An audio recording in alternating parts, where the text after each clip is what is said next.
Pinter. Bu Paluki, saya ini tidak mengira kita bisa ketemu lagi. Tidak terasa sudah 12 tahun loh Bu ini. Iya, Pak. Sekarang Bu Paluki Manggil saya Paluki saja, Pak. oh ya, oke. Bapak dulu memanggil Ya. saya. Memang banyak orang yang tidak percaya kalau saya yang bapaknya hanya seorang pemecah batu Ya. dan ibu saya hanya berdagang keripik kentang. Sekarang saya menggapai cita-cita saya, Pak. Tapi saya juga teringat sewaktu saya dijemput di tempat pengajian.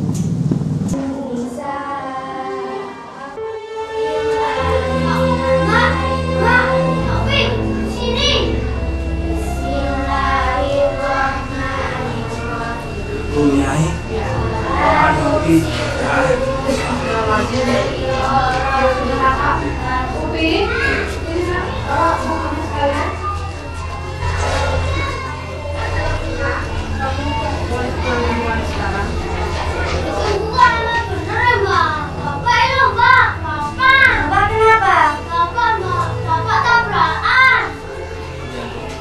Pak Putra, Ibu bagaimana? Kamu nggak apa-apa deh. Bu, Pak Upi pulang, Bu. Bapakku nggak ada, Le. Upi. Sabar, Bu, ya. Firasat nih.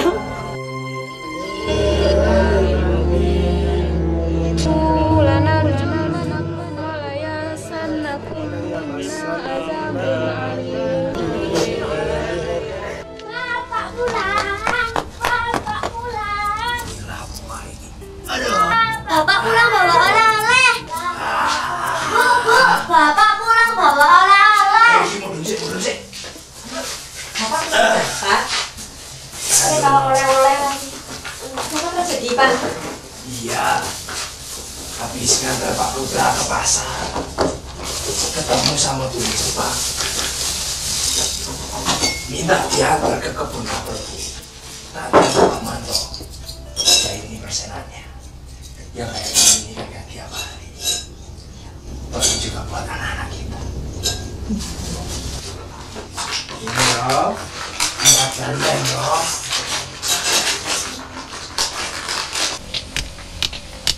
Pak, Bapak. Ayo, Pak, makan siang dulu. Pak, benerin mainanku.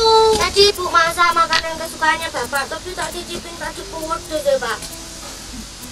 Apa dengan ini? Rusak.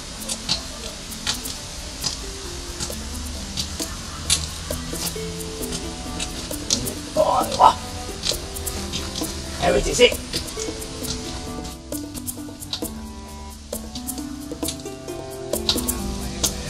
Kamu mau ulangan?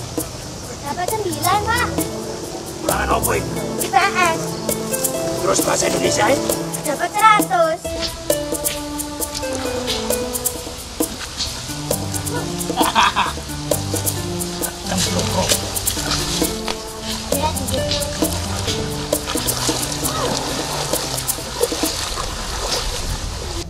Ngerti iki jam piro? Habis ngaji tadi terus main, Pak, di perempatan sama teman-teman. Main apa ngamen? Main, Pak. Nek anjane dolen, lalu atau mrono? Ngaku, ngamen kan nang kono?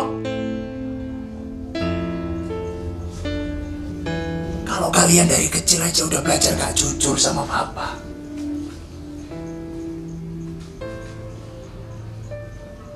besok gede mau jadi opo?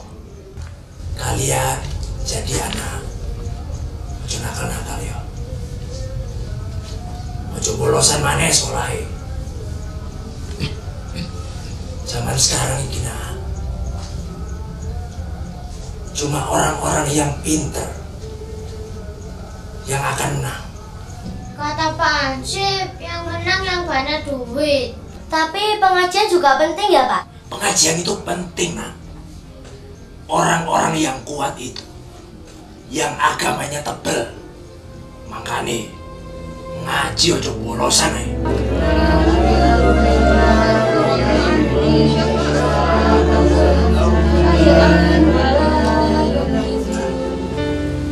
Saya masih ingat suatu ketika di Indonesia.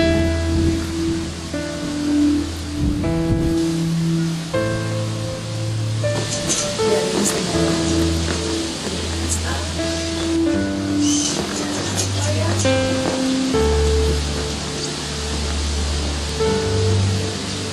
Kamu itu beruntung bisa hidup, besar, berkembang di tengah kedua orang tua yang saling mencintai.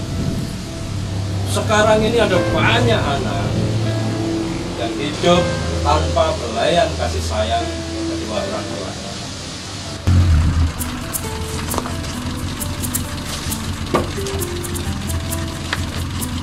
Pak Haji, tolong sini Pak. Wih, dari surutnya aja.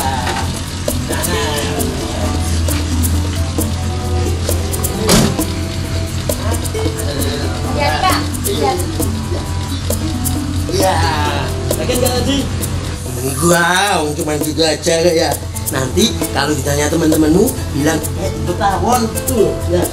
Oh, cuma terus kali. Bu, pelan-pelan helmnya kena. Alah, sebentar lagi juga sembuh. 8 hari kok belum sembuh. Oji 3 hari sudah sembuh, sudah layangan lagi. Si Oji itu sunatnya di rumah sakit gede le. Ruangannya pakai AC, pakai bius. Makanya roti dirame-rame nanggap wayang lagi. Kita kan cuma sunatan masal ya Bu. Tapi kan kamu sudah sampai makan es krim nih. Sudah kayak orang kaya. Dan kalau sembuh, kita makan roti, bakso, nasi goreng. Tegar pengen pelihara bunga. Harap bunga. Mau jadi petani maksudmu? Gar, mendingan uangnya ditabung. Sunatan nggak usah pakai nanggap wayang. Dulu waktu sunatan nggak nanggap wayang. Buktinya bisa jadi presiden toh. Alah, daripada kamu cuma mau jadi guru, biarin. Daripada tidak punya cita-cita sama sekali. Weh. Nah, dari cerita kerajaan-kerajaan tadi, siapa yang tahu permaisuri Ken Arok yang ada di kerajaan Singosari? Mayang Sari, Mayang Sari. Mbak, ini candi yang dibilang Subur tadi ya? Yang namanya Mayang Sari tadi ya, Mbak? Bukan, ini Candi Supo. Kalau yang Kendedes tadi itu di Singosari sana, jauh. Nah, kamu tahu Garuda Pancasila kan? Sejarahnya Garuda Pancasila itu juga ada di Candi, tapi di Candi Kidal, di Malang juga. Tahu, ini aja udah capek, apalagi Malang. Ayo Mbak, cepetan capek. Kapok. Siapa suruh kamu ikut Mbak? Tapi di rumah nggak ada teman main. Ya wes, ayo pulang. Jadi saya sampai harus tengah berlari ke sekolah. Saya harus mengantarkan keripik-keripik kentang dan apel ke sekolah-sekolah dan juga warung-warung. Ya, itu semua saya lakukan untuk bertahan hidup, Pak. Sampai saya hanya bisa minum segelas teh sebelum berangkat ke sekolah karena malamnya saya harus belajar dan membantu ibu saya membungkus keripik itu. Iya. Sampai akhirnya saya terlelap tidur karena kelelahan.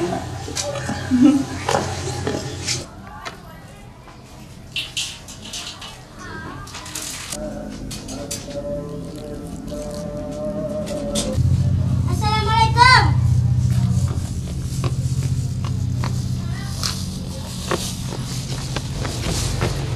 Bu, saya tetap keripik lagi. Jumlahnya ada 15. Nanti uangnya saya ambil lagi ya, Bu. Makasih, Bu. Ya Upi, hati-hati ya. Iya, Bu. Pak, jangan ditutup dulu, Pak. Kenapa terlambat ini? Tadi saya jalan dari rumah, Pak. Sekarang masuk. Bu, ngambil sisanya keripik sama uangnya, Bu. Ya,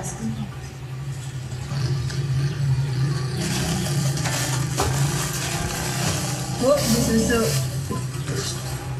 Susu cair Bu ya? Ya.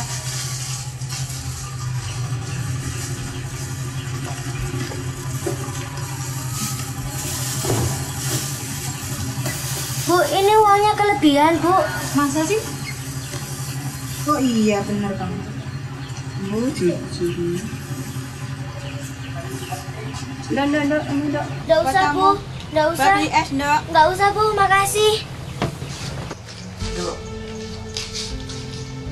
Coba lihat ya. Masa gini? Tak sebanding Duk dengan tenaga yang kamu keluarkan. Kamu sudah kehilangan waktu belajar. Adikmu malah ikutan gak keurus.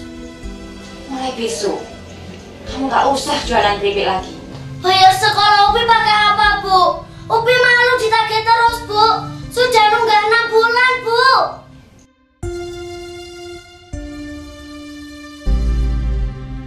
Kalau Ibu kerjanya jadi pemijat, mungkin Upi tidak perlu malu.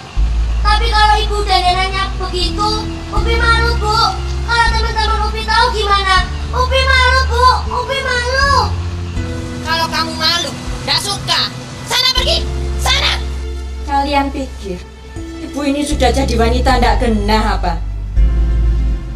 Ibu itu jadi pemijat. Ibu dandan begini biar orang senang dipijat ibu.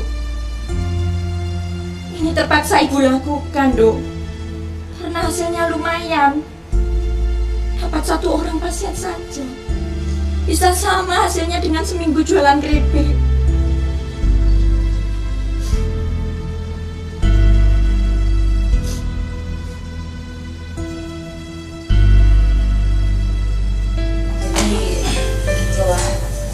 Pertama kali saya itu tahu bahwa ibu saya bekerja sebagai pemijat panggilan, lalu dandanannya itu menor. Dan apalagi orang-orang itu menganggap bahwa ibu saya itu perempuan nggak benar. Yang nggak benar itu loh Pak. Saya merasa seperti dunia ini terbalik Pak. Ibu saya ini salah. Kalau apa yang dilakukan ibu saya itu saya anggap benar. Tapi saya juga tidak boleh malu Pak mengatakan hal tentang keburukan. Mana yang lebih hina Pak? Menjadi seorang tukang pijat panggilan yang dianggap sebagai wanita tidak benar? Atau menjadi seorang peminta-minta yang hanya bisa menadahkan tangan memohon belas kasihan orang lain? Atau koruptor yang hanya bisa mencuri uangnya negara? Kok cuci piring? Yang penting dapat uang, ayo. Dari mana kalian? Ibu sakit. Pulang-pulang kalian gak ada di rumah.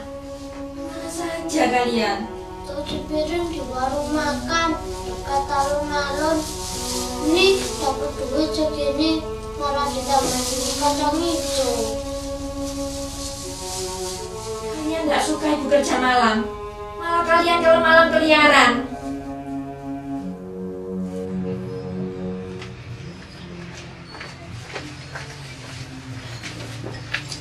Ibu, tak pikir kelupaan ngambil.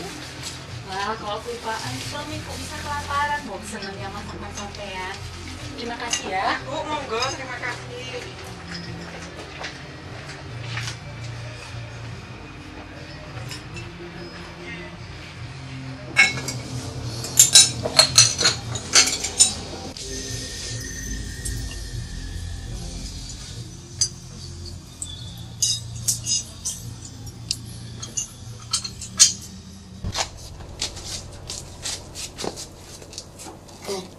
Tadi Mbak nemu dompet, duitnya banyak.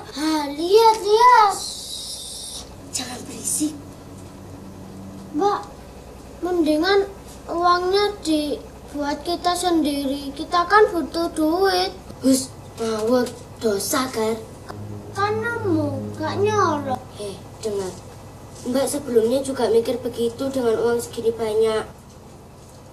Tapi, dengar, biar kepepet. Mbak tidak mau nyolong. Ibu kalau tahu pasti marah. Almarhum bapak juga kalau tahu pasti marah juga. Tapi Mbak, tidak usah tapi-tapian. Mbak mau ngantar dompet ini. ini ternyata punya Ibu Diana. Langganan Bu Siti itu loh. Ada KTP-nya. Mbak tahu alamatnya. Jaga Ibu ya.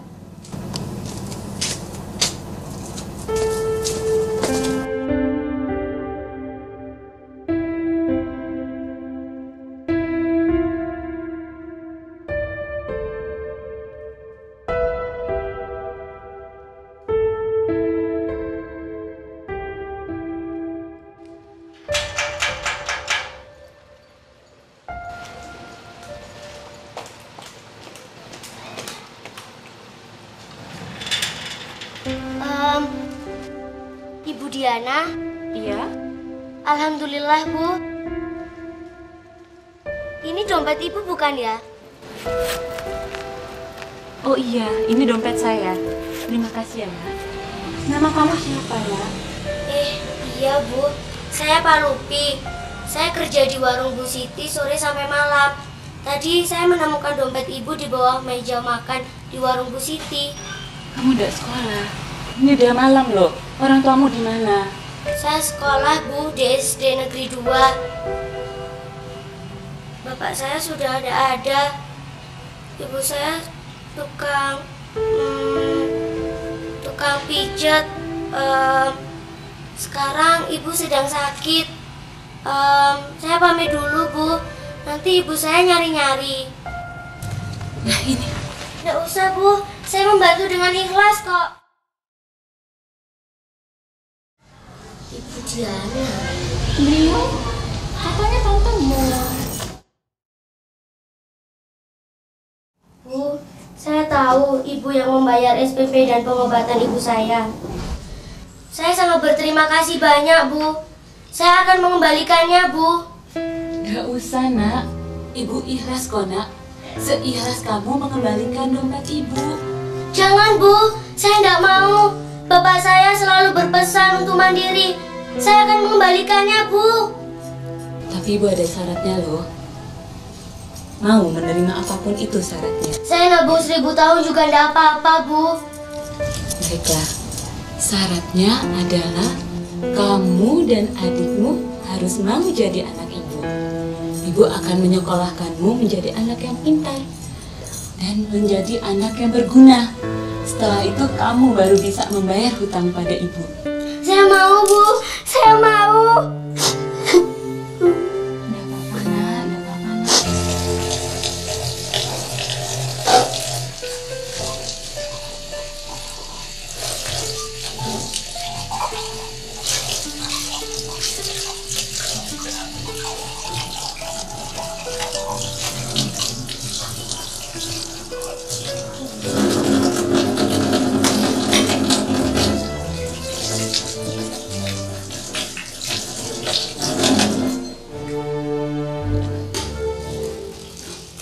Upi, ini nasi baru, Upi. Sayang kalau di sini nggak ada yang makan. Bawa pulang ya. Sudah ada kok, Mbok, nasinya. Terima kasih. Upi kalau dulu ya, Mbok. Oh iya, hati-hati ya, Upi. Ya, Mbok. Nah, ini tuh sudah waktunya kamu makan. Kamu udah pulang-pulang sih. Loh, kan tadi udah pamit sama Ibu Iro. Mbak sehat kan? Iya, sehat. Mbak, aku kan keterima di Universitas Brawijaya, Mbak. Biaya kuliahku bi. Iya, Mbak juga lagi berusaha kok untuk ngumpulin biaya tambahan. Kasih kesempatan Mbak ya untuk berusaha sendiri. Mbak juga lagi nabung dari hasil les anak-anak SMP. Kamu juga gitu. Dari hasil tanaman bungamu ini juga ditabung, ya? Loh, bukannya kemarin Bu Diana mau bantuin kuliah saya, Mbak? Tiga, dengerin Mbak. Kita itu harus tahu diri. Kita itu harus berusaha sendiri. Kita tuh bisa jadi malas kalau selalu bergantung sama orang lain. Kita harus tetap berusaha sendiri. Ya beginilah Pak sama kami. Tapi terima kasih banyak Bapak udah mau menyumbangkan dana untuk pembangunan musola di sini. Nah, itu siapa? Oh, kalau itu belahan jiwa saya, Pak. Rencananya akhir tahun ini kami merencanakan pernikahan. Dia itu anak dari buruh petani apel, Pak. sekarang dia sudah menjadi seorang dokter di rumah sakit Gunung Batu. Wah. Nah, kalau itu pasti si nakal. Siapa nama adikmu tuh? Tegar. Ah, Tegar ya. Mari Pak. Yang mana Bu? Tegar.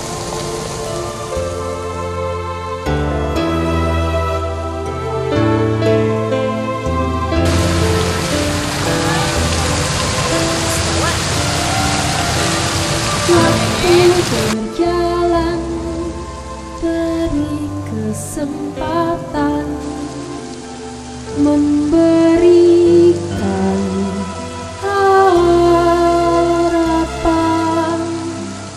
Waktu berjalan, memberi ujian, memberikan.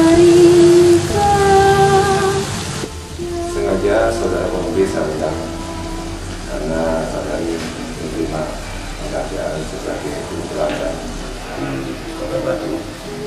Saya harapkan terus ditingkatkan dan diarahkan. Ini penghargaan ini memberikan motivasi kepada saudara pemudik untuk mengembangkan sebagai pendidik di Kota Batu. Terima kasih. Saya bangga dengan saudara pemudik.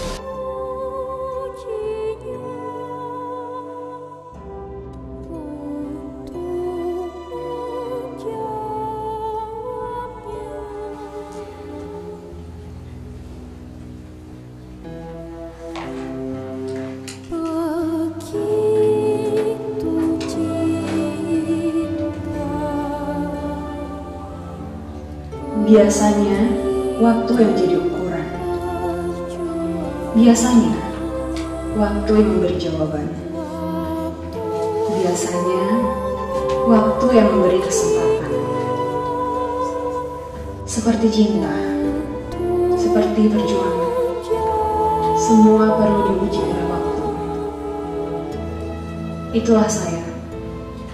Saya tidak ingin lagi ada orang yang kekurangan dan terlantar. Apalagi menyerah pada nasib tanpa usaha.